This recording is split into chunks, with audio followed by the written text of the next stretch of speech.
এখন আমাদের যে হাত ক্রস লেগটা করবো আমরা, যে হাত উঠবে তার অপোজিট পা উঠবে, ঠিক আছে? হ্যাঁ, এইটা ডান হাত উঠলে বাঁ পা উঠবে, বাঁ হাত উঠলে ডান পা উঠবে, এবং ছন্দটা মিলিয়ে করব। ডান হাতের সাথে বাঁ পায়ের যে ছন্দ উঠবা ওঠা এবং নামা, এই ছন্দটা যেন ঠিকঠাক থাকে। এই ছন্দটা যদি ঠিক রাখতে হয় তার জন্য আমরা কি করবো, ওঠার সময় রাধা, নামানোর সময় কৃষ্ণ, এটা যদি মেনটেন করতে পারি দেখবেন তাহলে রিদিমটা খুব সুন্দর হবে এবং দেখতেও ভালো লাগবে আর সুন্দরভাবে করতে পারবো। ঠিক আছে, ক্রস লেগ এবং ক্রস হ্যান্ড শুরু করুন।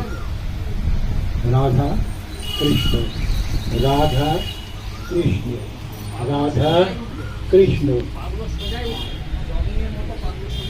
হ্যাঁ, পা উঠছে তো, পিঠিকে উঠছে নাই।